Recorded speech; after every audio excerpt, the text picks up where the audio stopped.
Council. It is Wednesday, October 23rd, and I call the meeting to order. How's everybody doing?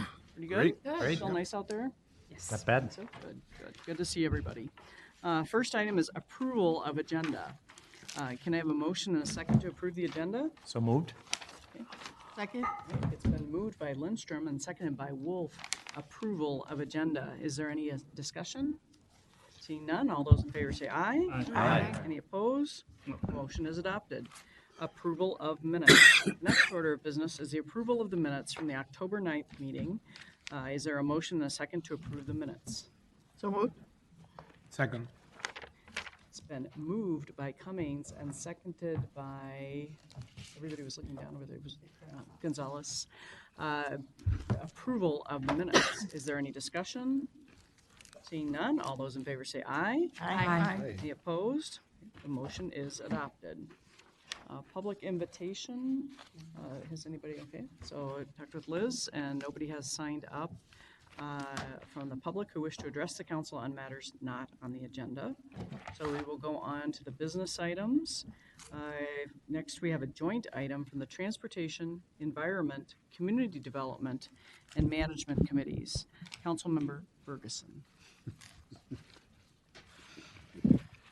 Councilmember Ferguson is finishing his snack, so we could do a little soft shoe in between. This is business item 2019-259, JT, same week.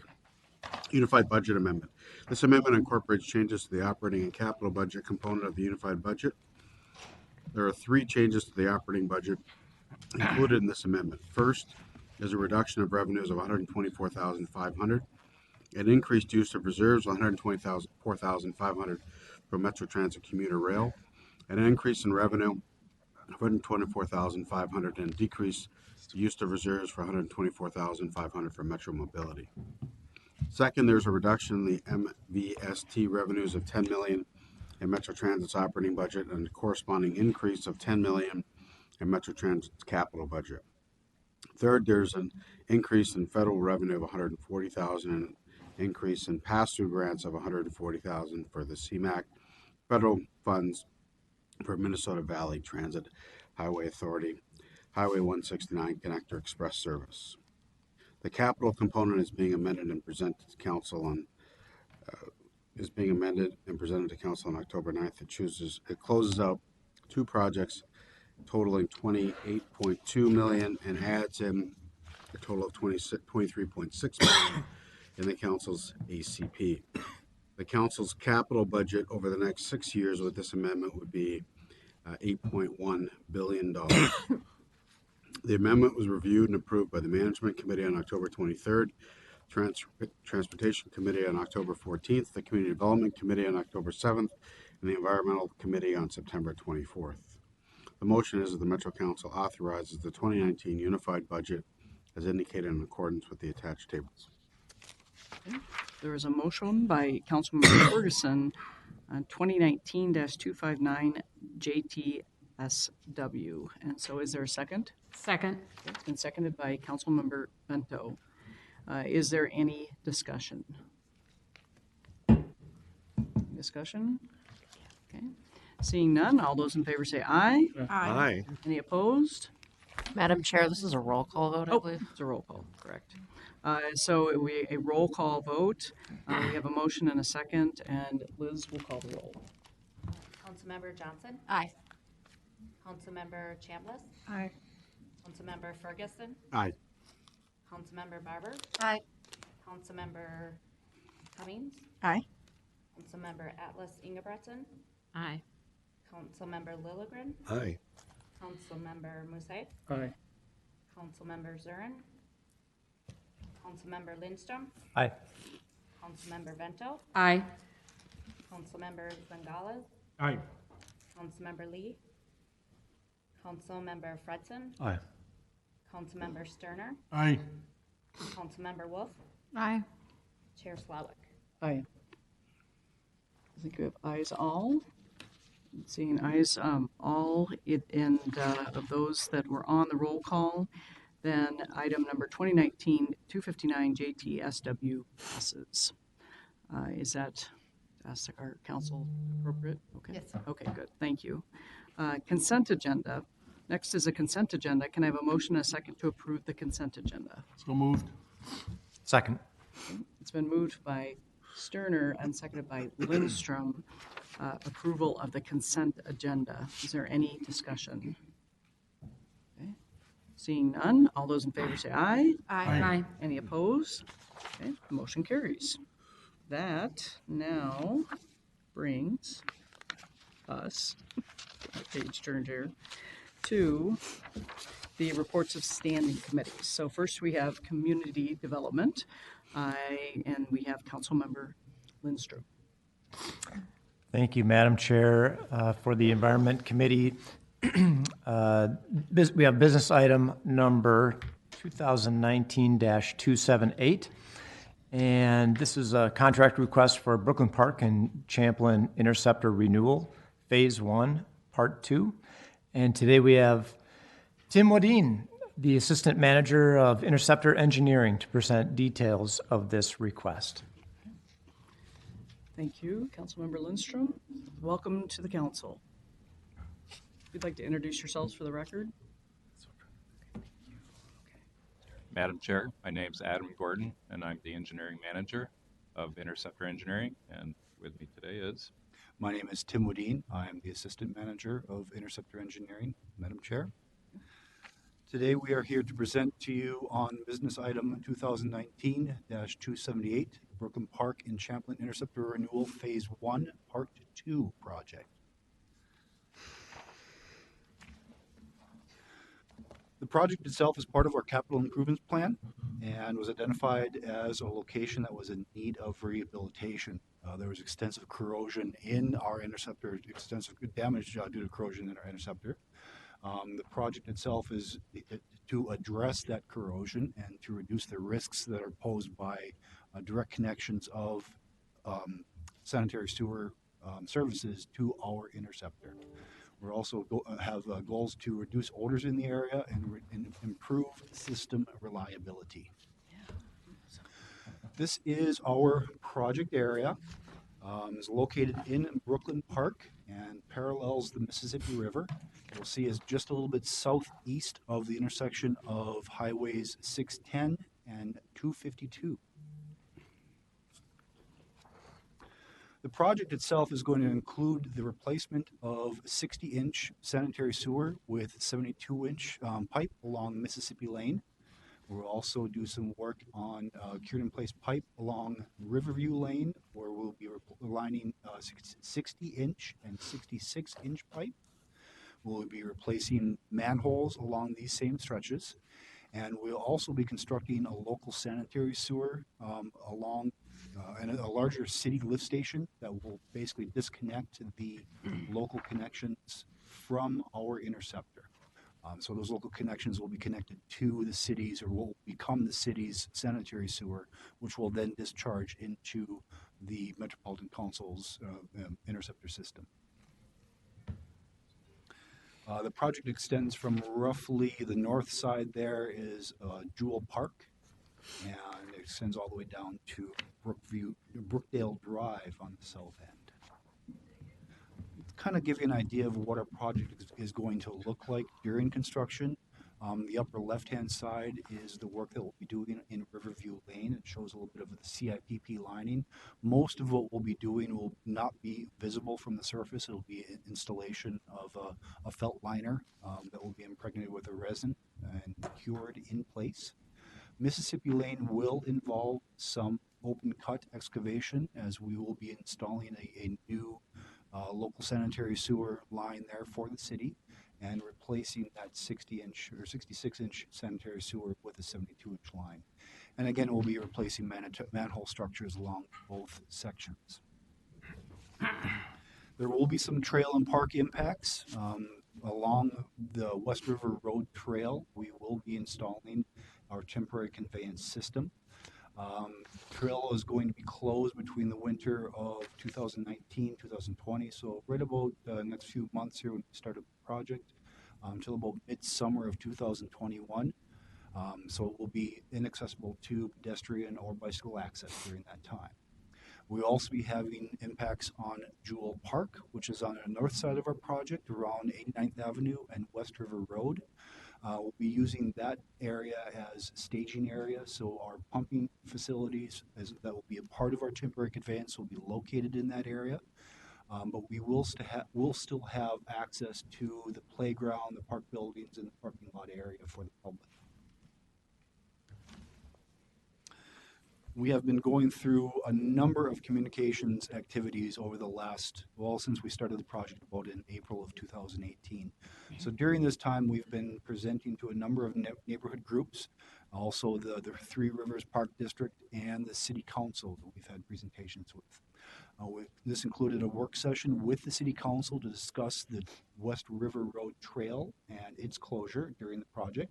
And we've also had some presentations during some national night out events in the neighborhood. Starting about now and running through, we start working with the contractor on construction in about January of 2020. We will be sending out mailings to bike and pedestrian advocacy groups in the area. Because we're closing down that trail, we really want to make sure that they're aware of what's going on. We'll be informing residents as well, continue to inform residents and update them on what's going on and what's the construction schedule is looking like. We have our full Metropolitan Council update that we're doing currently. We have our public open house that we will be holding in December. So that will be an open house for primarily the residents of the city of Brooklyn Park. And then we're going to be having an open house and some specific outreach to bike and pedestrian advocacy groups in the area. Once construction starts in 2020, we'll be continuing our regular communications with the residents and users, trailer users about impacts. This is going to include signage at Jewel Park and along the West River Road Trail to make sure people know that the trail is closed, what they can still use and what they cannot use. We'll also be including residential parking permits because we're going to be having some impact on the residents in the area, and they may need to temporarily park on streets in the area. We want to make sure that the police department is not ticketing those people for parking in that area while they're temporarily displaced. We'll also be continuing our neighborhood meetings during this time just to keep them appraised of how the project is going and what to expect as we move forward in the future. We are going to be looking at some additional potential impacts due to this project. Odor is always a challenge when we're dealing with sanitary sewer projects. There are requirements in the contract documents for temporary odor control, so the contractor will be required to install those for this work. Appearance is an issue or a concern for us. We'll be working with the contractor to make sure that the site is kept neat. Access, as I mentioned, we want to make sure that our residents have access to their homes. There will be some temporary day access challenges that we'll have getting people back home, but the contractor will be required every day to make sure that people can return home, can park in their driveways, and can go home for the day. Noise and dust, as it's a construction project, is always a challenge for us. We'll be working with the contractor and with the city to make sure that we're minimizing those noise and dust impacts. Haul routes will be coordinated between the contractor and the city of Brooklyn Park. And stormwater runoff will be managed by the contractor through the use of best management practices. We have been coordinating with the West Mississippi Watershed Management Organization, and we'll also be using the MBCA stormwater construction permit process as a part of this project. We have a couple of questions. Yes, Chair. Councilmember Atlas Ingebrigtsen. Hi, thank you, Chair. I'm curious about if there is, you mentioned signage, but is there a detour and mapping for the bike trail and for folks who are using it for commuting purposes? That was part of, thank you, Madam Chair, Council Member. That was part of our discussion with the city of Brooklyn Park. One of the concerns that they had was if we are providing a detour or pre-approved detour, they had some concerns about that. And so they really did not want us to provide a written detour map to go along with that. But we will be working with the contractor, with the city to provide signage for detours in that area, directing them to different surface routes that they can use. Perhaps, Adam, you can help me with that a little bit. Yes, Madam Chair, in this case where we are working in city streets, we have our infrastructure located in right-of-ways, but the right-of-ways are managed by cities, so we're very careful to work with them for everything from detours to how we're going to mitigate these circumstances and detours. Okay. So ultimately, they are the authority. Councilmember Atlas Ingebrigtsen, follow-up? Yes, please. I guess I'm a little confused. So they don't want to provide a mapped detour for residents or people traveling through the community using this, but they want signage on the street That's correct. pointing them through a detour, or just signage saying it's closed, or? What Madam Chair and Council Member, what the city has requested is that the signage simply indicate that the trail is closed. Really what we'll do as a part of that work, as a part of our outreach with the pedestrian and bicycle advocacy groups in that area is to help communicate that information to them, and help them come up with the best way that they can move forward. Follow-up? What reason did they have for not wanting to provide a detour for people? Madam Chair, we don't know the exact reason why they might have requested that. There's many reasons. We're working through those issues all over the cities. They have reasons for not posting that necessarily. That I don't know. So what we'd like to do is have you follow up and get back to the council member, please. Okay. Councilmember Chambliss? Thank you, Madam Chair. Yes, I also would like to get a follow-up on that as well. I did speak in April to the mayor of Brooklyn Park, which is where I live, and he told me about the construction projects. I do know that their intention was to try and minimize impact to residents during the peak times that they travel. And they chose to put as much of the construction along the trails and areas where there would be minimize the residential impact. But certainly, there's a lot of bikers.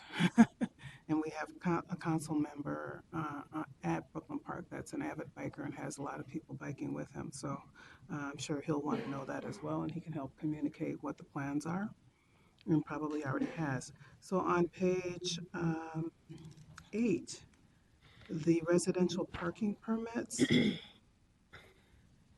I know that you're going to be giving this information out at the open houses, but for the nearby residents, is there going to be like notification for them in terms of where they can park, or that they're going to need to get a permit and how to obtain that if they don't go to the open houses? Madam Chair, Councilmember Chambliss, that will be definitely something that we'll be providing to the residents in that area. Not only will we be providing information through the open houses, but with email information, with website information, with communications, direct communications, we'll be providing that information to the residents in the area. That's a big concern of ours, is we want to make sure that everybody in the area is aware of what's going on at the project and what accommodations we're trying to make for them, especially with regard to parking. This is something that we've already talked with a number of the neighborhood groups about. Okay, so are you going to mail it, email it, and then is it going to be all of any house that's affected? How do you make sure you're covering everybody? And Madam Chair, if I might add, we typically will make sure that we've gotten a response from residents to the point where we will knock on doors and use door hangers to get more direct communication with them. So if we're going to be affecting a resident, say trenching past a driveway during the daytime, we're going to be in full communication with that resident about when that work is going to occur and what we anticipate and how they're going to get in and get out. And we're going to have a lot of that going on at this project. So just to say, as a former mayor, it's sometimes it's day to day, right? And sometimes people have plans and people are trying to figure this out, and everybody goes through it together. But this is a chance for you to be a leader, right, and help with the process, because sometimes residents can get pretty upset about this stuff. So, unfortunately, these are the kinds of things that happen with these kinds of projects. But I know they're going to manage it the best you can and absolutely inform everybody. Thank you, Madam Councilmember? Chair. One more question. Regarding access on page 9, contractor required to maintain residential access during construction. At my other job, I know that there was similar construction, and a couple times he said he was working at home because he couldn't get out of his driveway. So I'm curious about the time that the work is going to begin on a daily basis, or is that something that the residents will find out at a later point? Madam Chair, Council Member, typically we were governed by what the city's construction time schedule is. And as I recall, I think the earliest that the city of Brooklyn Park will allow our contractor to begin work is 7 o'clock in the morning. So that'll be about the time that they'll start digging in the area, start working the area. We'll have to, as we move forward, I would expect that the contractor and our construction staff will get a better handle on when various people leave for work and work with those residents to make sure that they can leave, they can be about their day and get started with their day. Madam Chair, thank you. Thank you. Yep. It's a good opportunity to test the communication, and projects are complicated. So I suppose the neighbors will do the best they can, but we know at times it can be bumpy. So good questions. Please proceed. Thank you, Madam Chair. So our construction schedule, as I'm showing here, bid phase activities have extended until about August when we had our bid opening. Contractor bid award is October, and we're estimating that our notice to proceed here will be this coming month in November. Construction start we estimate to be in January of 2020, with completion to be about November of 2021. That would be final completion is what we have identified in our contract documents.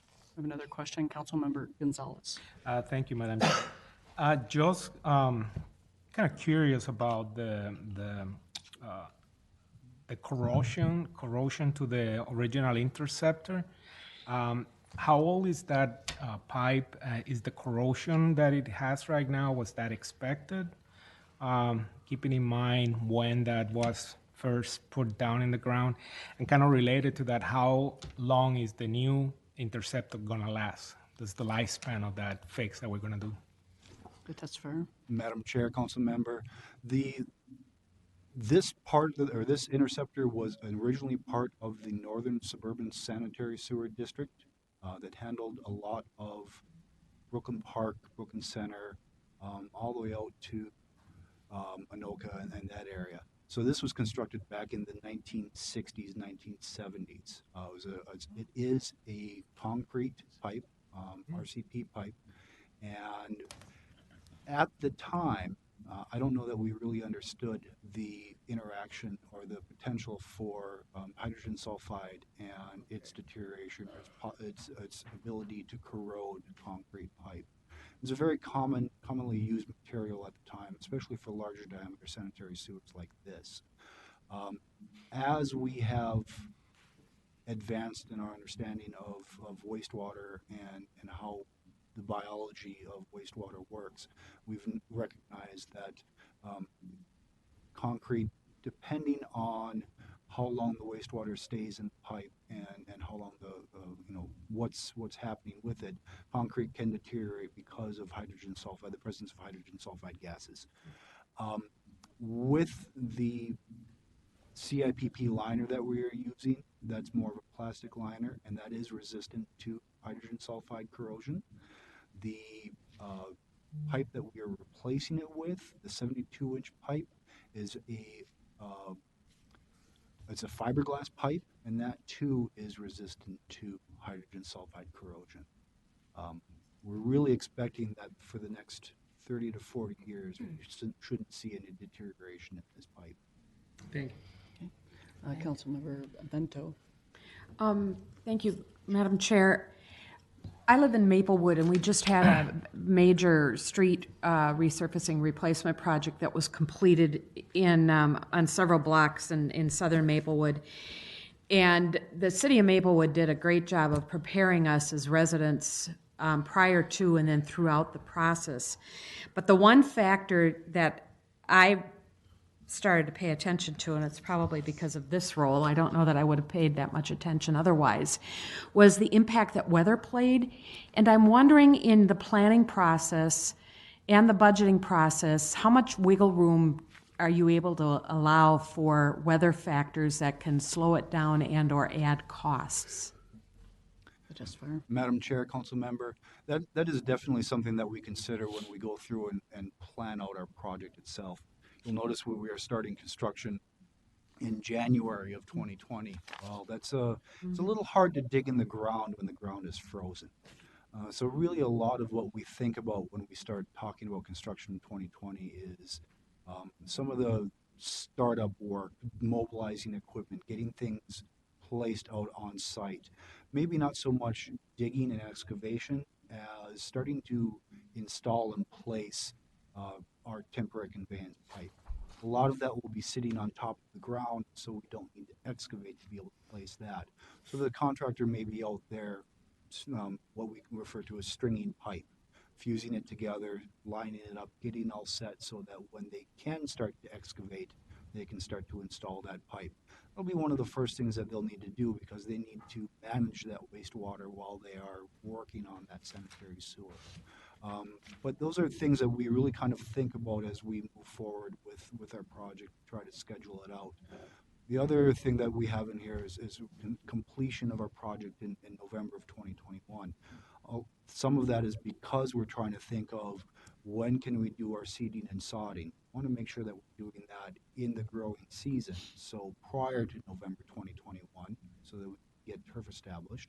We're also thinking about when asphalt plants are closing, when we can't pave anymore, and that usually happens around October of a given year. And so we're trying to think of when our contractor will be able to do their work for the project, and that's part of why we've put together the schedule that we have. Thank you. Councilmember Lindstrom. Just one thing I found interesting, and Mr. Woodine can correct me if I'm wrong, but you mentioned the hydrogen sulfide gas, and I've learned that as part of the Environment Committee that this hydrogen sulfide gas is used by bacteria to create, and as a result of that interaction with bacteria, it creates sulfuric acid, and that's what damages the concrete over time. Maybe my biology isn't quite 100% correct on that, but you'll correct me if I'm wrong. That's how I understand it. Madam Chair, Council Member, that is correct. It is the creation, the conversion of hydrogen sulfide gas, the H2S, combining that with oxygen or elements of oxygen that may be in the wastewater to create that sulfuric acid. That sulfuric acid can damage a lot of various things, whether it's the concrete pipe or other metal materials that might be a part of our sanitary sewer system. Councilmember Wolf. Thank you, Madam Chair. Just bring a little context to everybody. We've been doing a lot of these lining projects of the concrete pipes, because about the time that I started here 10 some years ago was when we realized those pipes were deteriorating really bad. And so there's been a lot of projects putting the socks inside the pipes or replacing the pipes where they're too far gone to put a sock in them anymore. The thing that's different about this project is because the sewer was built as a local sewer and not to our specifications where you don't have the local connections into the pipe. You have, the city pipe comes into the big pipe and houses normally connect into the city pipe. We're building a city pipe to separate their system from our system like it's in the rest of the metro. So essentially all of the ratepayers are paying for a local pipe to fix so that now it will be up to the same rules as the rest of the system if it were to be connected, a new development we're connecting now. Interesting. We're all learning a lot about the project that don't sit on these committees, so it's interesting to hear in the history. So the testifiers, do you want to any comment on that, and are you ready to move on? And No further comment, Madam Chair. okay, thank you. So just to summarize the bids that we received, our engineer's estimate was for a $22 million, let me rephrase this and say that again, $22,072,000 project. We received 3 bids from qualified contractors. They ranged from about $19.9 million to about $23 million. The disadvantaged business participation goals were established for this project as 8% for minority business enterprises and 8% for women-owned business enterprises. SM Henches and Sons was the lowest responsible bidder for this project. They came in at a bid of $19,892,251.85. They were found to have met the good faith effort toward disadvantaged business participation goals. Councilmember Cummings. Thank you, Madam Chair. I'm curious on the disadvantaged business participation goals. How are those numbers set, the 8%? How do you come up with that figure? Madam Chair, during the process of putting together contracts, we sit down with the Office of Equal Opportunity and go actually line by line through the components of the project or the line items that will be bid, and we look at the probable or likely that any one of those could go to either a disadvantaged business or a women's business enterprise, and formulate percentage goals based upon that. So it's actually a pretty in-depth review of the entire bid, understanding the contractors that are available within the metropolitan area and even within greater Minnesota, and coming up with the likelihood of that they can probably achieve those goals. Councilmember Cummings, Well, follow up. thank you. So forgive my ignorance on this. So the women business enterprise is separate from the minority enterprise, or is a women-owned business also considered minority? Madam Chair, the women business enterprise is a separate category than the minority business enterprise. These two factors are for our PFA funded projects, where we have to segregate things out by the WBE, or Women Business Enterprise, and the MBE, or Minority Business Enterprise. A little bit different than the other non-PFA funded projects, which we use the MCUP list or the Metropolitan Council underutilized business list. Thank you. All right. You want to finish up? We'll finish it up. Yeah. Thank you, Madam Chair. So our proposed action is that the Metropolitan Council authorize its regional administrator to award and execute a construction contract for Brooklyn Park and Chaplin Interceptor Renewal, Phase 1, Part 2, MCES project numbers 809311, 809315, and 809089, contract number 19P143 with SM Henches and Sons Incorporated for their low responsible bid of $19,892,251.85. Okay, thank you. Councilmember Lindstrom, are you going to make the motion? Madam Chair, I'd be happy to make that motion. Second. So Councilmember Lindstrom makes a motion on business item 2019-278 and is seconded by Councilmember Chambliss. Is there any further discussion? All those in favor say aye. Aye. Any opposed? Okay. Project passes. Motion passes. Okay. Thank you for presenting. All right. That brings us to our next couple of items. So management, there's no reports. Transportation, the reports are on the consent agenda. Next is the joint report of Environment and Community Development Committees. Councilmember Lilligren. Yep, thank you, Madam Chair. The joint committee report has 5 business items. There are 5 2040 comprehensive plans. For all 5 communities, council staff has found that the 2040 plans conform to the regional systems plans, are consistent with council policies, and are compatible with the plans of adjacent and affected jurisdictions. The first is the City of Shakopee 2040 Comprehensive Plan. The action is to authorize the plan. So, Madam Chair, I move that the Metropolitan Council adopt the attached advisory comments and review record and take the following actions. From the Community Development Committee, authorize the City of Shakopee to place its 2040 Comprehensive Plan into effect, to revise the city's forecast upwards as shown in Table 1 of the review record, revise the city's allocation of affordable housing needs to 975 units, and advise the city to implement the advisory comments in the review record for surface water management and land use, and from the Environment Committee to approve the City of Shakopee's comprehensive sewer plan. Thank you. So there's a motion by Councilmember Lilligren on business item 2019-264 JT. Is there a second? Second. Shakopee. Seconded by Councilmember Barber. Is there any discussion? Okay. Seeing none, all those in favor say aye. Aye. Any opposed? Motion carries. Next item. Thank you, Madam Chair. The next business item is 2019-265 to authorize a 2040 comprehensive plan for the city of Madness Heights. Madam Chair, I move that the Metropolitan Council adopt the attached advisory comments and review record and take the following actions. From Community Development Committee, authorize the City of Madness Heights to place its 2040 comprehensive plan into effect and to advise the city to implement the advisory comments in the review record for transportation and surface water management. And from the Environment Committee to approve the City of Madness Heights comprehensive sewer plan. Thank you. So there's a motion by Councilmember Lilligren, business item 2019-265 JT. Is there a second? I second. Okay. Second by Councilmember Vento. Is there any further discussion? Seeing none, all those in favor say aye. Aye. Any opposed? Okay, motion carries. Your next item. Thank you, Madam Chair. It's business item 2019-271 to authorize a 2040 comprehensive plan for the city of Lake Elmo. Madam Chair, I move that the Metropolitan Council adopt the attached advisory comments and review record and take the following actions.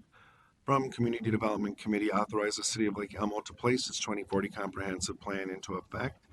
Also, revise the city's forecast upwards as shown in Table 1 and Table 2 of the attached review record. Also, revise the city's allocation of affordable housing needs to 989 units, and advise the city to revise the TAS allocations for 2020 and 2030 employment in the plan to match the community-wide totals prior to the final adoption of the plan, and also implement the advisory comments in the review record for roadways and surface water management. And from the Environment Committee, approve the City of Lake Elmo's comprehensive sewer plan. Thank you. There's a motion by Councilmember Lilligren on business item 2019-271 JT. Is there a second? Second. Okay. Seconded by Councilmember Gonzalez. Is there any further discussion? Seeing none, all those in favor say aye. Aye. Motion carries. Two more, Yeah, Councilmember we're getting there. Lilligren. Yeah, thank you, Madam Chair. The next business item is 2019-273 to authorize a 2040 comprehensive plan for the city of Hugo. Madam Chair, I move that the Metropolitan Council adopt the attached advisory comments and review record and take the following actions.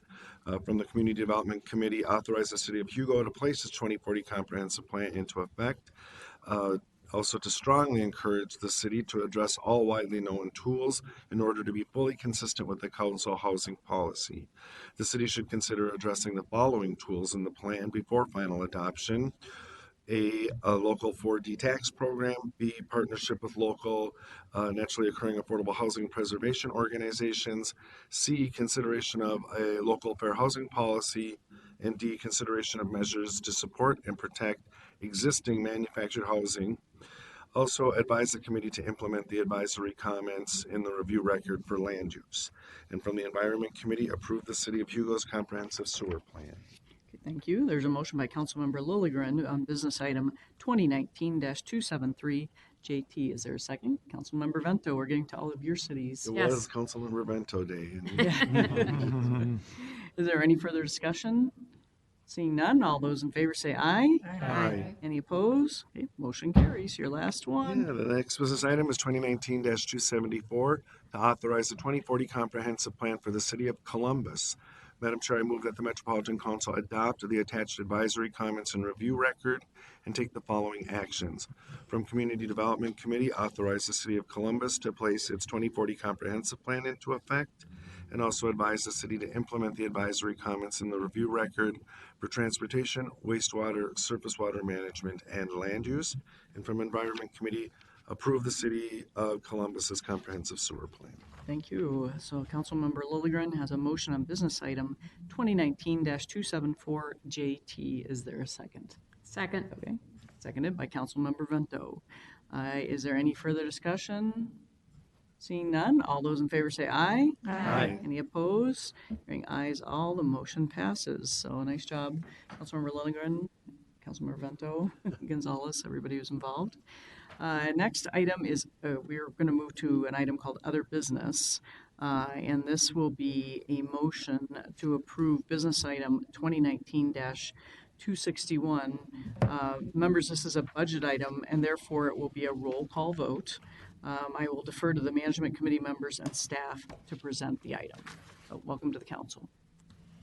Thank you, Nora. I'm Mary Bowie, the Deputy Regional Administrator and Chief Financial Officer. And council members, today we are at that point in our budget journey that we are ready to ask you to adopt our unified budget for public comment. The unified budget includes both the operating and the capital program. Once you adopt this budget, our public comment period will remain open until the council adopts its budget in final form in December. Near the end of August, to meet our statutory deadlines, the council passed a preliminary budget and set our maximum total levy. There have been some minor changes to the budget between the preliminary budget and the public comment draft. Overall, the proposed budget is unchanged at $1.15 billion.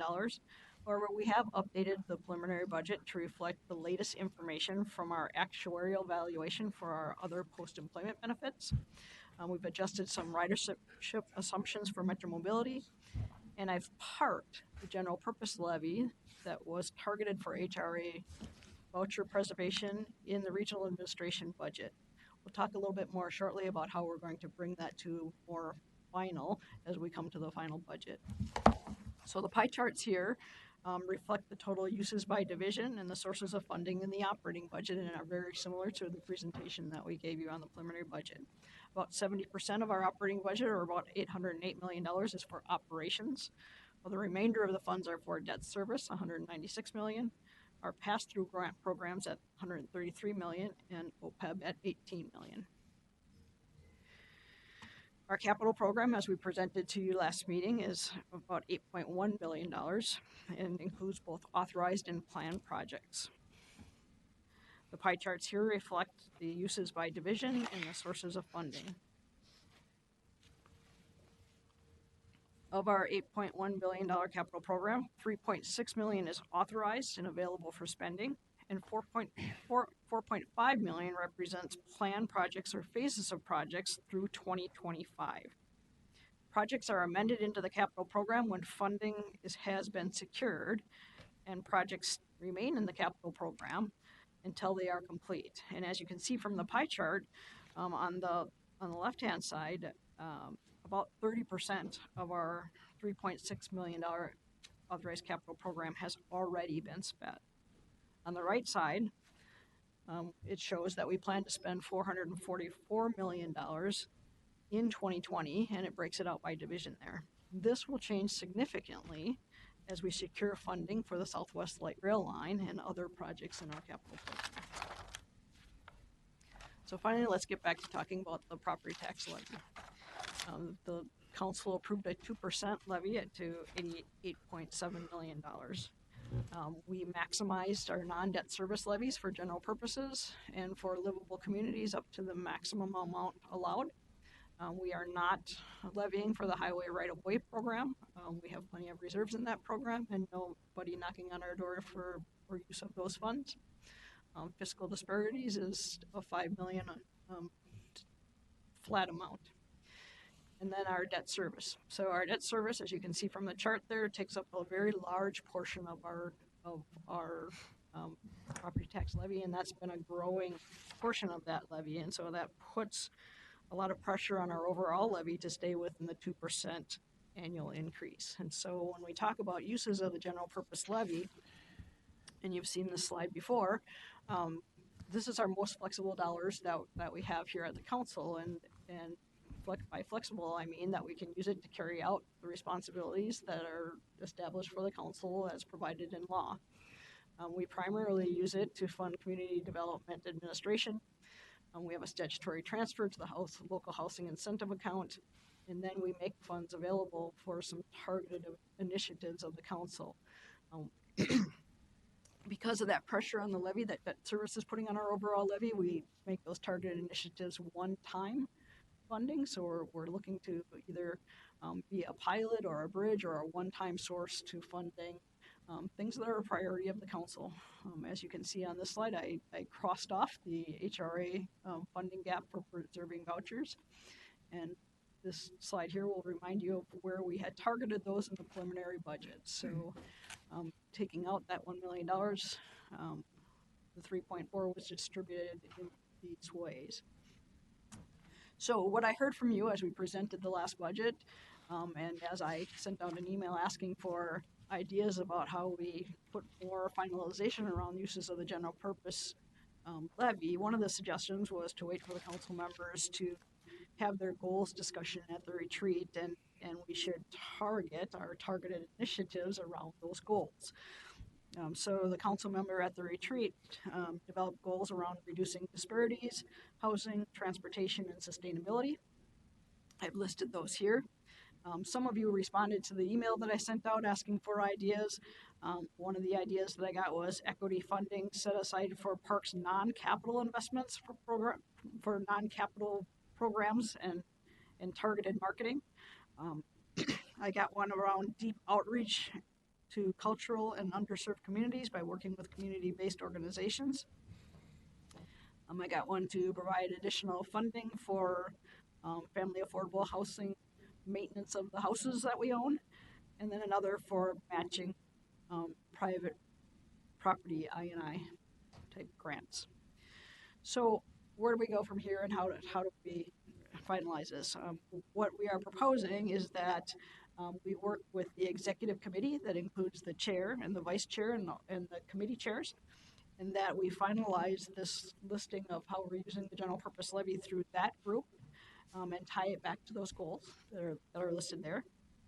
So what I'm asking is if you have additional ideas for how this funding is, whether it be changes to this list or just using the $1 million that we took away from the housing voucher preservation, that you send me those ideas, or you have discussions with your committee chairs about what things that you'd like to see us use that targeted initiatives for, and that we will then get that back out to the council before final adoption of the budget in December. So we only have one more council meeting prior to the November meeting, prior to the council meeting in December where we adopt the budget. So we'll do some of this reach out through email to you, as well as trying to post some of those things with our public comment draft.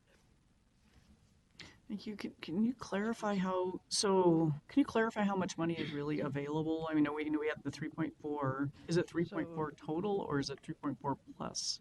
So, Madam Chair and committee members, the amount that is available in the general purpose levy for targeted initiatives is $3.4 million. This listing here shows where they were targeted in the preliminary budget, except for the preserve housing vouchers, which now is parked in the regional administration budget. So you could choose to just address the $1 million and leave the others where they are, or you could choose, because you've got now a set of goals, to do a little bit more targeted shifting of those goals or of the uses to meet those goals that you just spent a couple of retreat sessions developing.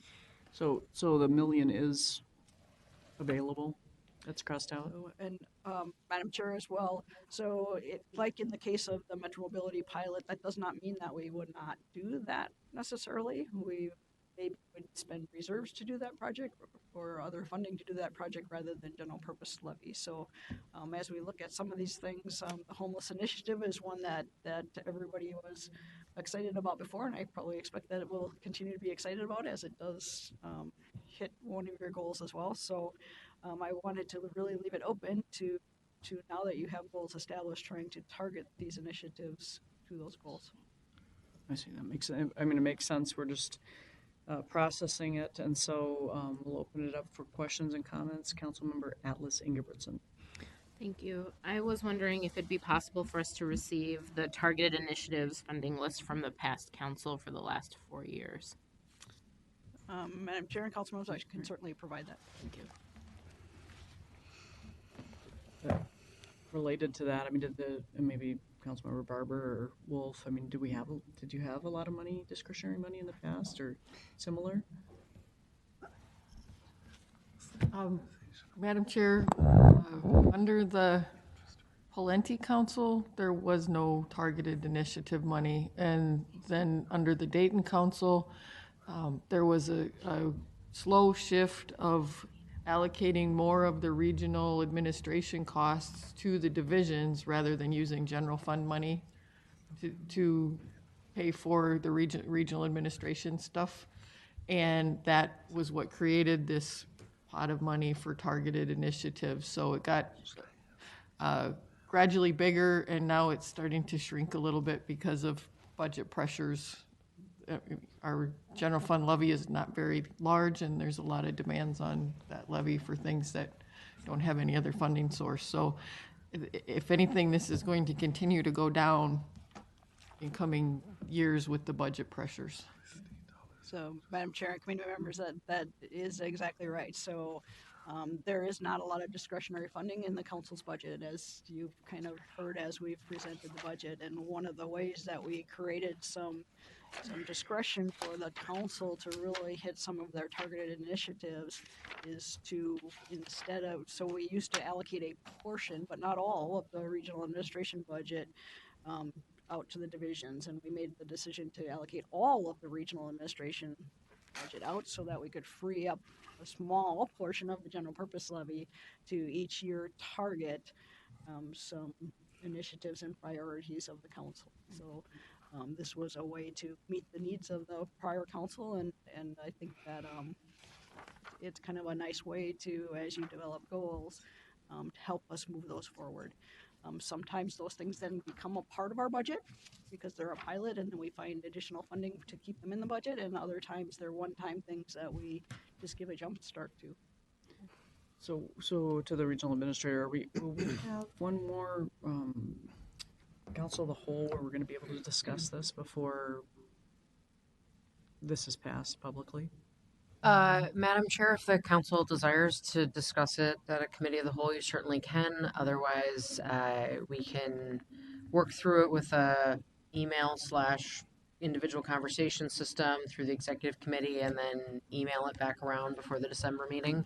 As Mary mentioned, there are a limited number of meetings before the end of the year. By the time you start to look at some of the holidays that fall in there, meetings get short, and there are some things that are already scheduled, but we could probably work, I don't think it's impossible to work a discussion in if that's what the council prefers. I just wanted to say, I mean, I think we're a council that likes to do things a little bit face to face. Sometimes emails can be kind of challenging because we can't answer back, right, with the open meeting laws and so forth. So I think that would be good. I'm trying to figure out at a 3.4 if we did those, we'd have roughly $1 million to maybe designate somewhere else, and how to figure that out, and then how would those, like Metro Mobility would go under transit, diversity would, I'm trying to think of our 4 goal areas, how these correlate. So, Madam Chair, I think that's what I'm asking to be the discussion of the executive committee, and by no means by saying that we would email these out was I expecting that it was not going to be transparent. It was just a way of distributing the information prior to it coming to a council meeting or a committee of the whole, or as we adopt the budget. So that is the discussion that I expect that you would have, is as we look at this list and as we look at the goals that the council set, are these the priorities that the council would have related to the goals that you just adopted that best fit today as we thought they fit back when we adopted the preliminary budget? So, I don't know, it looks like there's transit, diversity would go under equity, homeless would go under, well, CD, there they are on the side, right? So the ones that aren't there are, Climate. yeah, climate is not there, and everything else is in there, except diversity was put under So, CW. Madam Chair, I do think it will be helpful as well to see some where we've targeted initiatives before, because you'll see some climate in there quite a bit with stormwater grants and other initiatives as well. So it might be good to have those where we targeted initiatives in the past. What have we gotten from those initiatives, and where do we want to go in the future? Okay. So if we can get that information, I think if we can spend some time at a meeting, even half an hour, 45 minutes, but just then we can talk about, what the council wants. It's a big council with 16 people, but so trying to have that opportunity to do some face-to-face. Councilmember Lilligren. Oh, thank you, Madam Chair. As well, two questions, please. And one's just more of a process question. So tonight, we're approving the draft budget for purposes of putting out for public comment. And I'm just wondering about so if we take that vote tonight and approve this, are we putting out a draft budget with a strike through over $1 million? And So, Madam Chair and committee members, our budget doesn't go down to this level of detail. Okay. So I parked that $1 million in All right. the regional administration budget, so it shows it as being spent. Because the decision that you're making is to maximize the levy. So the $15.7 million, and it's distributed in the budget as it's listed here, except for the preserved housing vouchers, which I parked in the regional administration budget. Okay. So in terms of the $1 billion budget, we're talking about $3.4 million, which is in the budget, but we may add some specificity to it, and I would like us to before we get to adopting the final budget.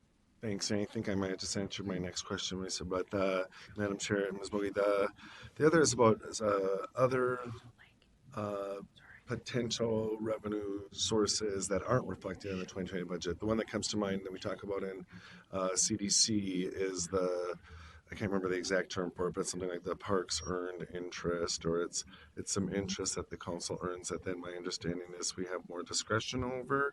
And there's been some discussion if that's sort of the source of programming funds, for example, for addressing equity in our regional parks. And so that's not a levy conversation, so I can see now why it's not part of the 2020 draft budget approval. But is that a conversation that would then happen in committee? And so, Madam Chair and committee members, if we are anticipating earning revenues, it's in the revenue side. Okay, it is. Of the budget. Okay. Yes. Right.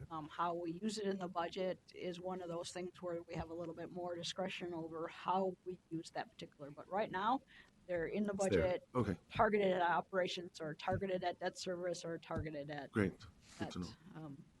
So, thank you, Madam Chair. Thanks. council members, and good questions. We'll get those the information. Councilmember Atlas Ingerson asked for. It's hard to know what would you do with $1 million, right? It used to be $1 million was a lot of money, and now, especially in this size of an organization, it's not as much. And so, process-wise, people want to put their ideas forward. It's hard because I think about, do we want to make a statement?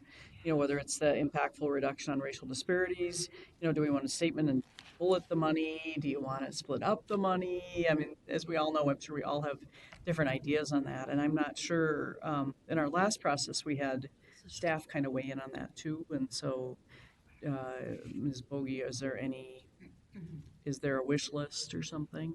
Madam Chair, the staff recommendations were in the preliminary budget, and for the $3.4 million, we would have targeted it this way. I did not reach out to staff or where they would put the $1 million. Is an option because it's one-time money. If I've heard some council members talk about a staff person for a year on policy or some things like that. Madam Chair, again, it is one-time money, and so if you thought you could fill a one-time position, and find somebody to come into that role, that would be something that you could spend those dollars on, knowing again that we're really recommending a one-time spend of funds.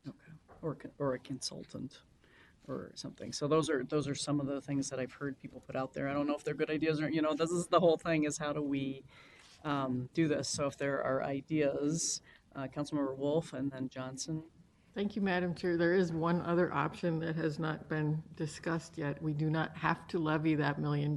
We could give the taxpayers a break.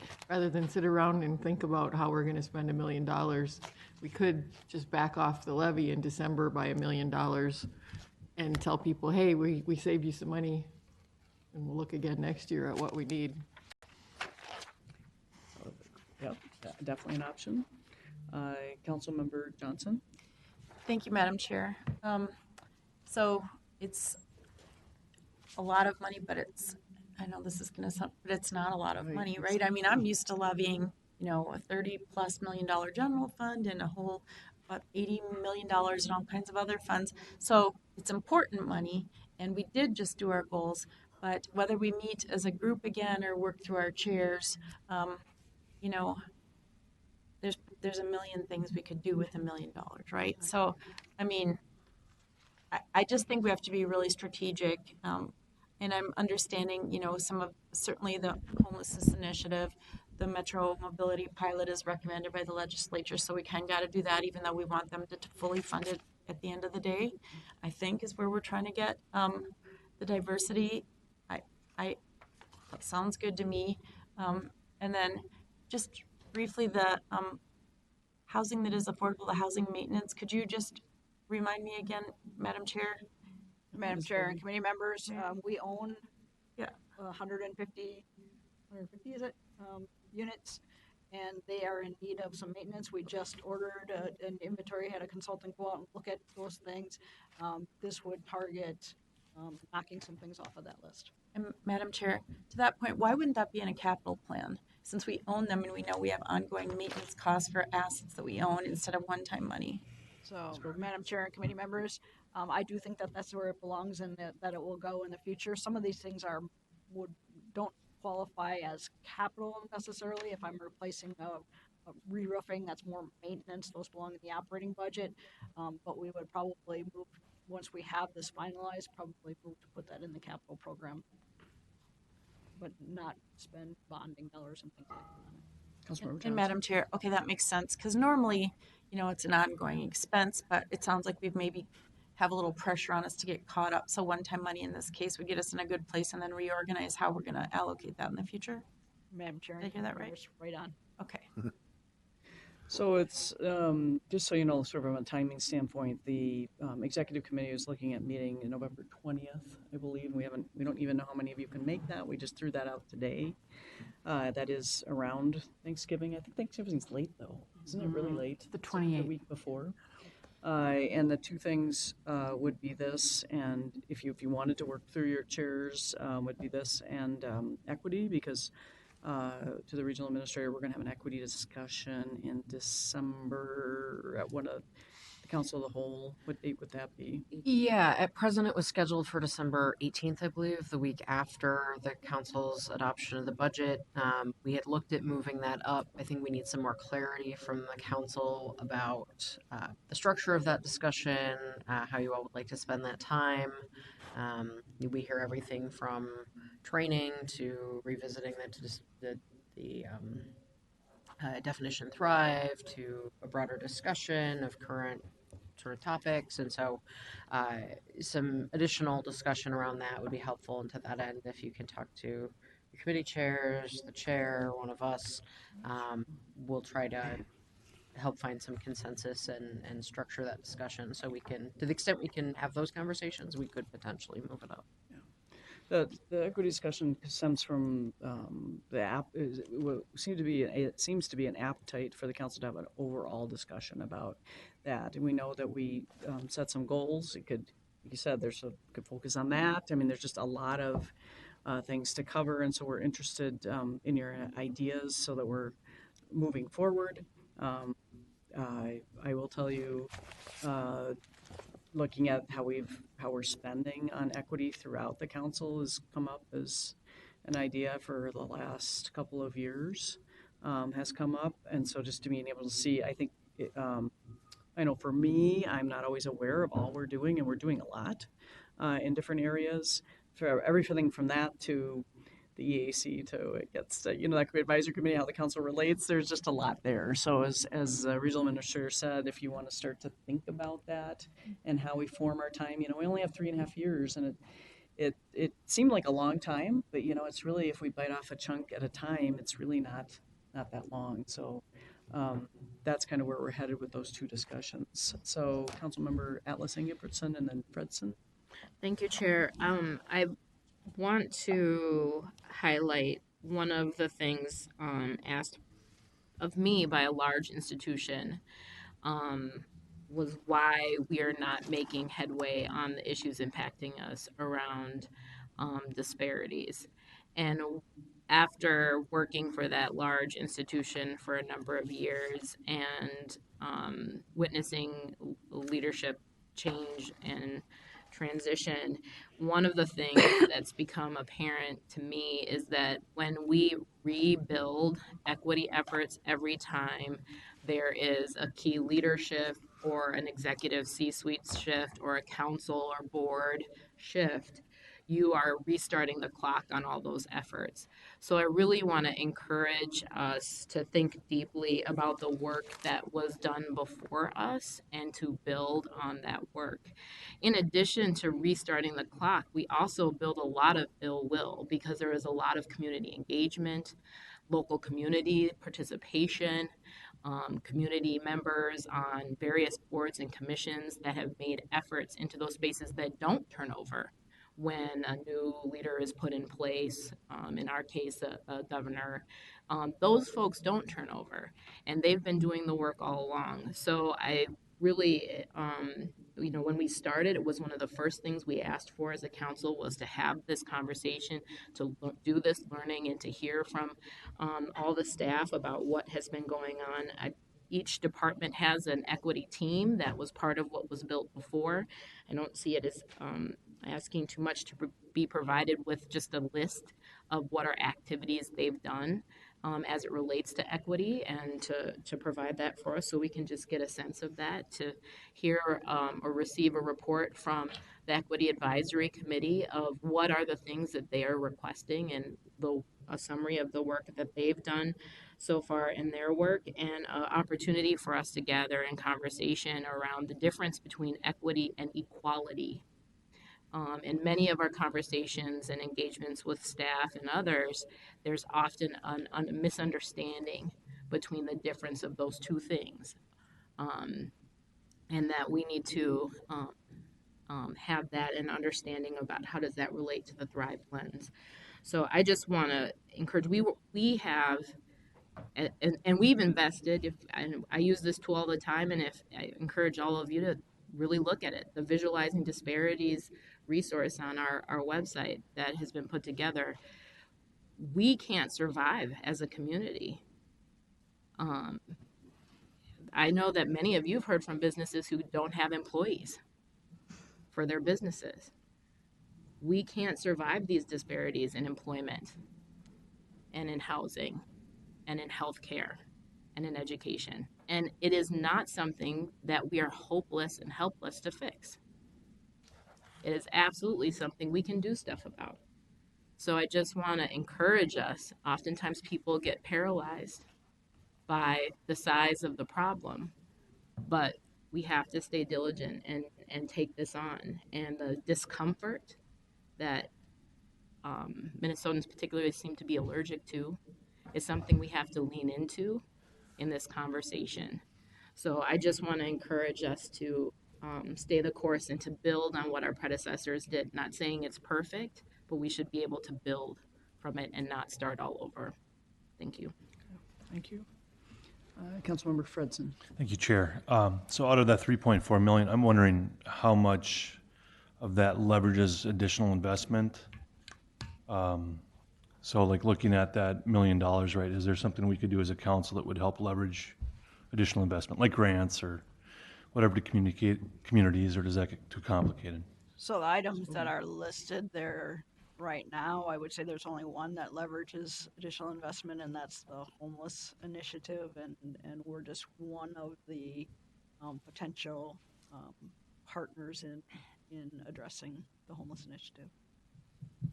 I think that's an interesting idea. I will tell you that at the they had the employee recognition breakfast this morning that many of you were at, and I'm sure you already know this, Ms. Bogie, but one of the people talked to me about matching funds that are now eligible to match federal funds, and you can use different kinds of pots, and to that point, I bet that Ms. Bogie knows where all the money is hidden, or not hidden, where it is, because you know where it all is. So, but we could think about that. I mean, if there is some kind of matching type thing or something, if you're thinking about that or leveraging to get more value, is that what you're thinking? Right. Out of the money, and so. That's an interesting thought. Anything else on this? And again, we're not here to solve this today. We're here to think about this. If you can be sure to have the conversations with your chairs and think about it more. So, Vice Chair Cummings, any thoughts on this? So, Madam Chair, each of you should have a copy of the public comment draft budget, and this is what I'm asking you to adopt today. So review that, and anything else? No, I think it's interesting to see this come together because we've been having these conversations since we were sworn in last March, and this is an opportunity to really take our goals and the little bit of money that we do have to work with and figure out where we want to apply that to our priorities. So I think it's a really exciting opportunity to move forward. I'm looking forward to it. And with that, Councilmember Ferguson. I'd just like to make a motion that the Metropolitan Council adopt the public comment draft of the 2020 unified budget. Second. Okay, it's been moved by Councilmember Ferguson. Now I want to make sure it's business item 2019-261 is the motion. Right. And I heard a bunch of seconds. So Councilmember Lindstrom. Councilmember Lindstrom, we're thinking. I'll second that. Seconded by Councilmember Lindstrom. Business item 2019-261, the Metropolitan Council's public comment draft of the 2020 unified budget. This is a roll call vote, and I will ask Liz to take the roll. Councilmember Johnson? Aye. Councilmember Chambliss? Aye. Councilmember Ferguson? Aye. Councilmember Barber? Aye. Councilmember Cummings? Aye. Councilmember Atlas Ingebretson? Aye. Councilmember Lilligren? Aye. Councilmember Musse? Aye. Councilmember Zurin? Councilmember Lindstrom? Aye. Councilmember Vento? Aye. Councilmember Gonzalez? Aye. Councilmember Lee? Councilmember Fredson? Aye. Councilmember Sterner? Aye. Councilmember Wolf? Aye. Chair Slawik? Aye. So hearing, I believe it's 15 ayes, the motion passes. So thank you. Thank you for your presentation. The last thing is reports. Hoping to have that sort of one positive thing or one or more positive things. We can go in random order. I'm hoping all of you will give some kind of report, or I'm going to call on you. So who wants to go first? Councilmember Lilligren, you look like you wanted to say something. No, I wasn't. I was hoping you were going to call on us. I'm ready. Yeah, Okay. I will yield to Councilmember Councilmember Alice Alice Ingerlitz, Madam Chair. Thank you. I'm super excited to mention that the Citizens League had, with funding from the McKnight Foundation, pulled together a group of young people who have been looking at the Met Council and doing research projects related to it. And I was able to attend a convening of them to hear from their experiences and their research projects and the big ideas that they had coming from them. They did 10-minute pitches last night at the McKnight Foundation. Mary still here? Mary was there, and I'm guessing had some part in going on. One of my colleagues at work actually participated, and I was ear hustling on a phone conversation she had and found out about it. Was able to attend at the last minute. We're hopeful and excited about having some of those young people come and present their experiences and findings to this table. But if that's who we are leaving this world to, we have a lot of hope and excitement and wonderful things in store for us. Awfully brilliant and very observant. And I would say that they had been doing a project for a couple of months and summarized a lot of experiences and thoughts that I've had as well. So it was really validating in a lot of ways as well. So super exciting. I don't want to tell you any of their ideas or thoughts because I really want them to be able to come and share them with you themselves.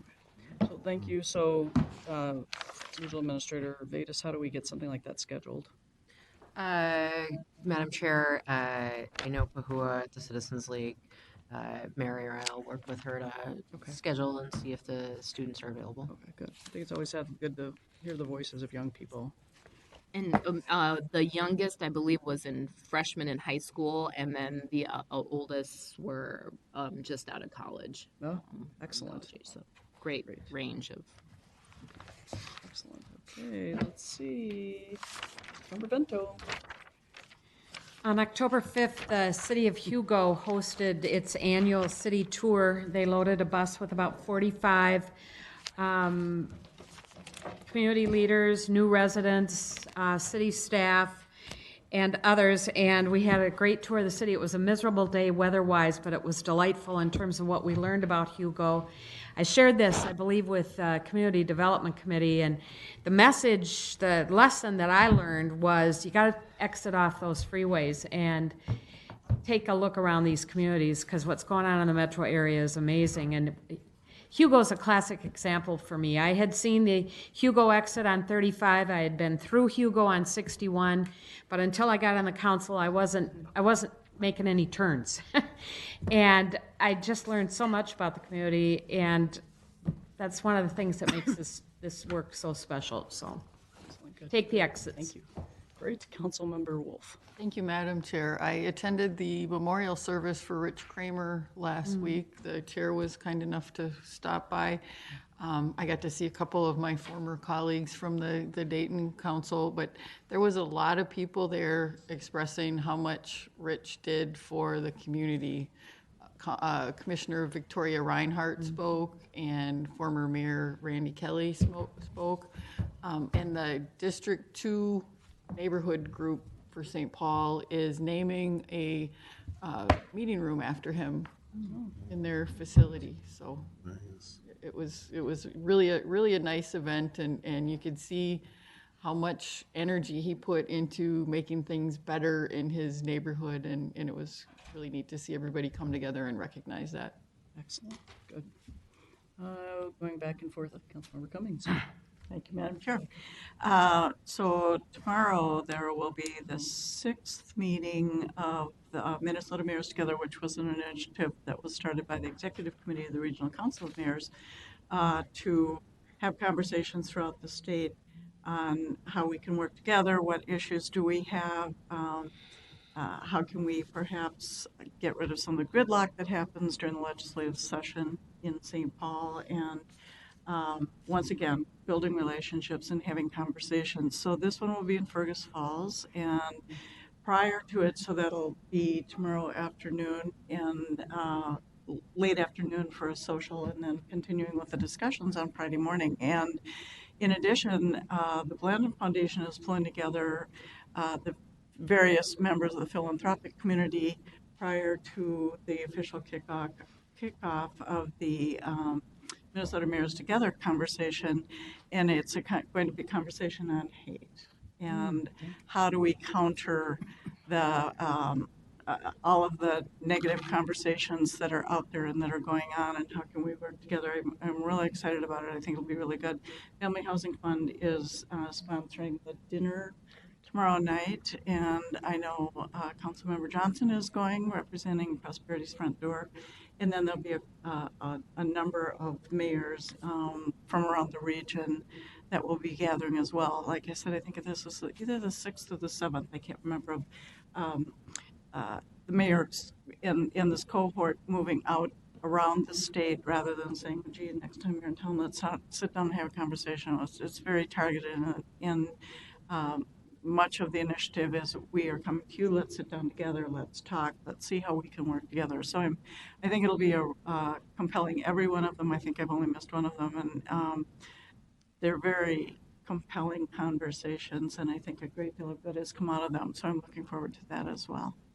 Excellent. Okay, how about Councilmember Gonzalez? Thank you, Madam Chair. On Saturday, we had the retreat of the Equity Advisory Committee at the Haywood facility, and from around noon until 5:30 or so in the afternoon, we had a long and I think fruitful discussion on the scope of the Equity Advisory Committee and how the EAC can work better with the council.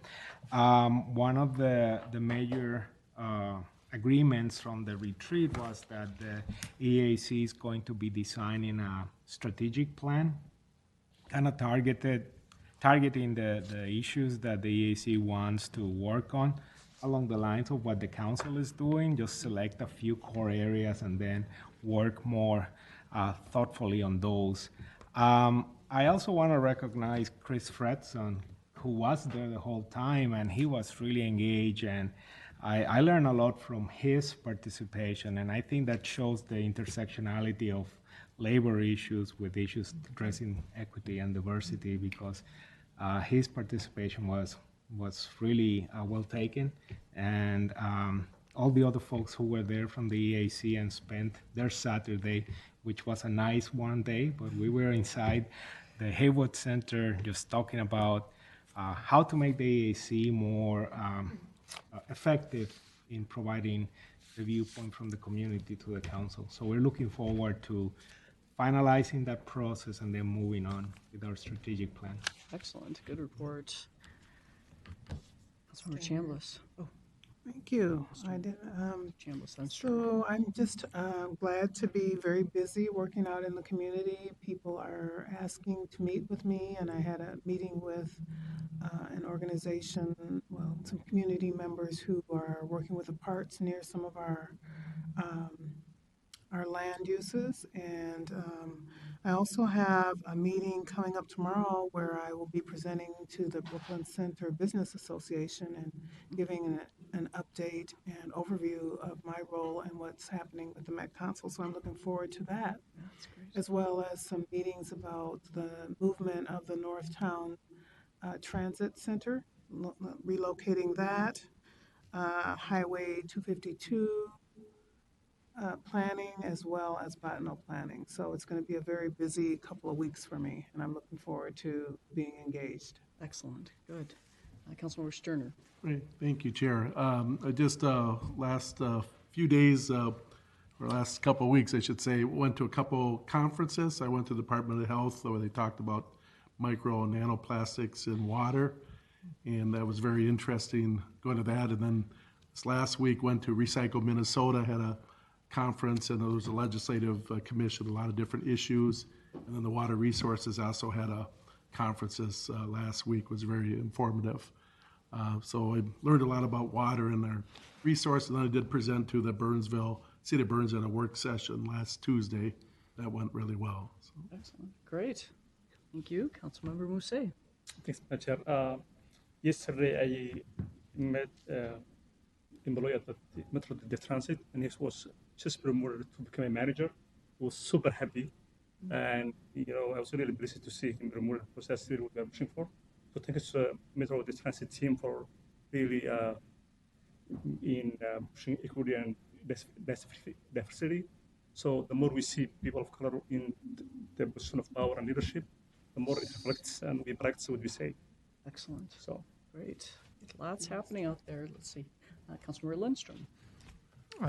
Two quick things, just related to the Northtown Transit Center move, which, if you're not aware, the mall is requiring us to move the transit center to a different location, which is going to have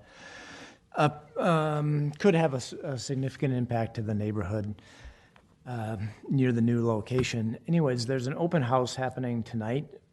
I think it's 4 to 7, so it's happening right this very second, and it's happening also tomorrow night too. At the mall itself, they have a community room, same hours, I believe, 4 to 7 in Blaine. So if anybody's out there listening, check that out.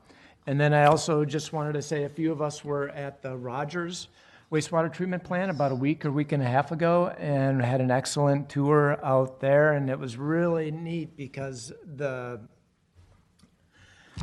general manager of the plant has worked there since I think he was a teenager when he started working there. And he, for the longest time, for decades, carried around with him a key to the wastewater treatment plant. And so now that we've acquired it, we had the opportunity at this event to frame the key itself, and present it to him for him to put on his wall, and it was really a cool moment. And so this council has the opportunity in the next 3 some years or longer to build a new wastewater treatment plant in that area. And not very many councils have that opportunity, so we have that to look forward to.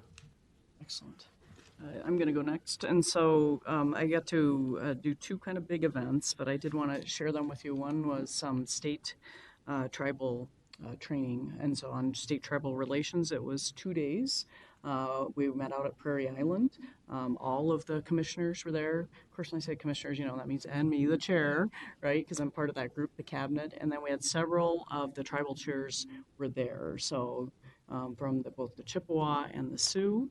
And we did extensive training on the history and culture, which I don't think I've had for a long time. And I grew up in a different part of the country, so it was really moving, and it was really difficult. And so it was very interesting, and something we need to learn and we need to think about more is that history and culture. We also did an exercise about treaties and kind of how they did treaties, and again, kind of a moving experience on that it wasn't always two-sided. It wasn't really a negotiation necessarily in many cases. And then we had sessions where we could, in smaller groups, just ask questions. So all those questions you kind of wonder about in terms of protocols. We have an executive order on tribal consultation that the Met Council is going to be involved with, particularly with the review project, which goes through Fort Snelling, which is an area where many Native Americans lived and where many Native Americans died. So there's mass graves and all kinds of things there. So we are involved. We've had a preliminary consultation there. All 24 agencies will be having these consultations with the tribes. And it's exciting. It's good to have the relationships to start to build the trust, to start to build a part of our state that I think maybe as far as the government level hasn't reached out as much. And so it was very good. The governor came by, the lieutenant governor was there the whole time. It was all those good things like cookies and coffee and all that stuff too, and networking. But I was really pleased with the results. Hoping we can do something like that here maybe, a mini one, or we could send members. So a lot of the agencies send staff to this training. It is also held year-round about once a month. So if you're interested, maybe let Meredith know. We can see if you can attend the training. So I'd highly recommend it. Also went on the intercity leadership visit, if you've heard of that. That is where you get the Mayor Fry and Mayor Carter and the heads of the 2 chambers, and you all go out and visit a city that is similar to ours. If you don't know, in our region, we're doing well, but we're kind of at the top, and we have the potential to kind of slip and not do as well. So we're trying to figure out how to stay at the top and still go up. It's a very legitimate thing that if we don't do some certain things and add initiatives and keep vital that may happen. And so I went to Boston. It was great. It was great to, honestly, the best connections were right here. Securian had their PR guy there, right, Judd? So he's always interested. He knows, a lot of people from downtown were there. They're really interested in what we're doing with transit, really interested in housing. They're interested in all of our things. And so you come back, and then you can pick up the phone and call them and say, can you help us out with this? Or how are we going to work on this together, and what's going to happen? So I thought that was very good too, and hope to go in the future. And really, I think it benefits all of us, right? We can go through these types of experiences. So, all right. Councilmember Lilligren, what do you think? Well, no, I have to say something. So thank you, Madam Chair. And you shared more about the training with me earlier, and it did sound really really moving and really useful. I got to spend some time with Lieutenant Governor Flanagan today, and she brought it up as well and was really, really satisfied. And let's see. So the kind of so I guess what I'll report, and it's not that so much the business of the Met Council, but so folks know that the community side, the sort of flip side of the training that you're going through, there's a national initiative to reclaim Native, to steer the Native narrative from the Native community. Or the overarching strategies are called Reclaiming Native Truth, and all kinds of infrastructure is falling into place to help move from sort of an asset-based approach into reclaim the Native narrative. And the strategies fall into 4 primary areas, and they're one of them is policy and government. And so I'm part of a sort of a steer group task force for the regional and statewide, but much more sort of regionally focused. That's now called We Are Still Here. We had our inaugural meeting today and starting to take these national strategies and kind of fit them into local and regional strategies. And I will be involved in and likely chairing the policy and governance group. And so I'll be sharing updates as we have things that relate to the regional governance here. But I think for me, it's important that people know that the community side is at work as well. It's not something we sort of say, okay, you need to do this, we need to do things as well. So that's happening. Excellent, great, thank you. Councilmember Barber. Thank you, Madam Chair. Just wanted to talk a little bit about what's called SCALE. It's Scott County Association for Leadership and Efficiency. It's an intergovernmental work group in Scott County, and they meet monthly. Councilmember Wolf or I typically attend, and it's made up of county, city, school, and other local officials, and they all meet and try and find ways to do things collectively, whether it's sharing equipment or sharing policy development and all of that. There's a similar group that is being, I think, growing in Carver County, which is called Carver County Leaders. I wanted to mention it because tomorrow night, SCALE is presenting at the Ramsey County League of Local Governments, and so they're talking about how they've been able to build this organization. I'll tell you, it's wonderful for us. It's a chance to catch a lot of local government officials in one room at one time every month. But it has done some real good in the Southwest Metro. And so the meeting tomorrow is at the Civic Center in Roseville from 6:30 to 8. And if anyone's interested in learning how SCALE works and how other counties are trying to adopt a similar model, I would encourage you to attend. Great, great. I think a good report. Did I miss anybody? Did I get everybody? Okay. Do we have a regional administrator or anything? I think, Madam Chair, you guys heard me mention earlier that meetings are dwindling as we get towards the end of the year. This is obviously our last meeting, last council meeting in October here. We have a 5th Wednesday next week, so there's not a meeting. You can expect we will likely cancel that Wednesday council meeting the night before Thanksgiving. We know a lot of folks go out of town. However, we will leave it on your calendars a little bit longer, just in the event that we might have some urgent business come up. We never know. Again, it's unlikely we'll have the meeting, but just know that'll stay on your calendars a little bit longer. We also expect to cancel the December 25th meeting. Won't come as a surprise to you that is a designated holiday in many of our labor contracts. While Metro Transit operates and as do our wastewater plants, council offices are closed. And so that leaves us with one official council meeting in November and one in December. We will likely maximize the committees of the whole. You heard us talk about a couple of things that need to be on the committee of the whole agendas tonight.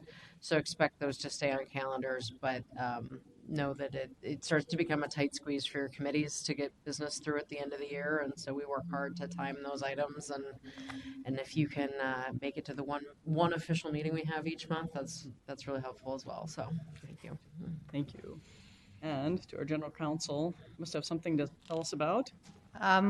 I am in the process of hiring a new employment law attorney, and so Councilmember Moody has asked to provide him with the posting. When it's available, I will email it to all of you.